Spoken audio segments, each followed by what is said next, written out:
नमस्कार दोस्तों, आज हम बात करेंगे जल परियों के रहस्यों के बारे में। आज की वीडियो में हम जानेंगे कि जल परी क्या होती है और जल परी कहाँ रहती है और जल परियां कहाँ से आती हैं और इन सारी चीजों का रहस्य क्या है। जल परियों की कहानी हमें हर देश की पुरानी किताबों में देखने को या सुनने को मिलता है, तो क्या हम लोग इस बात से इनकार कर दें कि जल परियों का वजूद कभी था ही नहीं। अब हम लोगों के सामने सवाल ये खड़ा होता है कि अगर जल परियों का अस्तित्व था ही नहीं तो आखिरकार इसकी कल्पना प्राचीन काल से कैसे की जा रही है। क्या ऐसा हो सकता है कि जिस चीज का वजूद ही ना हो वो हमारी कथाओं का हिस्सा हो सके, या फिर सच्चाई कुछ और है। जल परी एक ऐसा जलीय जीव है जिसके शरीर का ऊपर वाला भाग औरत का होता है और नीचे का हिस्सा मछली की तरह होता है। पौराणिक कथाओं के अनुसार जल परियां सुरीली आवाज में गाना गाकर इंसानों को अपनी तरफ आकर्षित करती थी, जिनसे उनका ध्यान भटक जाता था। उनकी मधुर और प्यारी आवाज सुनकर मनुष्य समुद्री जहाज से पानी के अंदर कूद जाते थे और कई बार तो पूरा का पूरा जहाज ही समुद्र के तल में समा जाता था। और कुछ ऐसी कहानियां भी प्रचलित हैं जिनमें जल परियां डूबते हुए इंसानों की मदद करने के प्रयास में उनकी ही जान ले लेती थी, क्योंकि जल परियां उन्हें बचाने के दौरान ये भूल जाती थी कि मनुष्य पानी के अंदर सांस नहीं ले सकते। आइए चलिए जानते हैं जल परियों की पुरानी कथा के बारे में। इस कहानी के बारे में कहा जाता है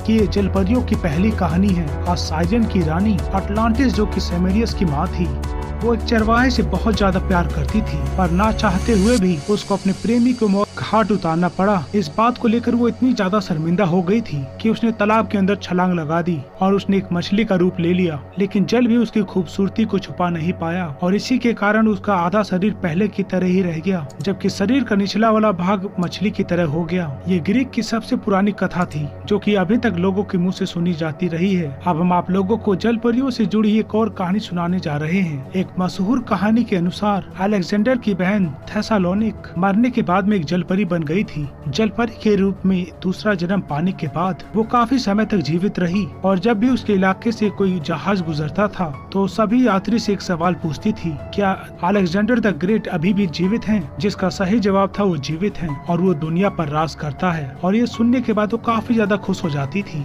और वो जहाजों को जाने का रास्ता दे देती थी। लेकिन अगर कोई भी उसके अनुसार जवाब नहीं देता था तो जहाज को उसमें सवार लोगों के साथ में समुद्र के अंदर डुबा देती थी। और इसी प्रकार अगर हम चाइनीज कहानियों पर नजर डाल दें तो पुरानी चाइनीज दंत कथाओं में जल परियां एक बेहद ही खास जीव हुआ करती थी, जिनके आंसू मोतियों में बदल जाया करते थे, जिनके कारण सारे के सारे मछुआरे उनको पकड़ने की कोशिश में लगे रहते थे। लेकिन वो इतनी सुरीली हुआ करती थी, वो अपने गाने से सभी लोगों को मंत्रमुग्ध करके सारे मछुआरों को पानी के भीतर खींच लिया करती थी। और ये सारी की सारी कहानियाँ जल परियों के होने का सबूत देती हैं। लेकिन अगर हम वैज्ञानिकों और विशेषज्ञों की दृष्टि से देखें तो जल परी जैसे किसी भी जीव का दुनिया में कोई वजूद नहीं है और ये मनुष्य के द्वारा की गई सिर्फ और सिर्फ एक कल्पना है। यदि जल परियों का वाकई कोई वजूद है तो वो एक ना एक दिन हमारे सामने जरूर आएगी। हम लोगों को जल परियों पर रिसर्च करने और इस वीडियो में बनाने में काफी टाइम लगा है, इसीलिए हम लोगों को उम्मीद है आप लोगों को ये वीडियो पसंद आई होगी। क्या आप भी जल परियों में बिलीव करते हैं तो हमें कमेंट करके जरूर बताएं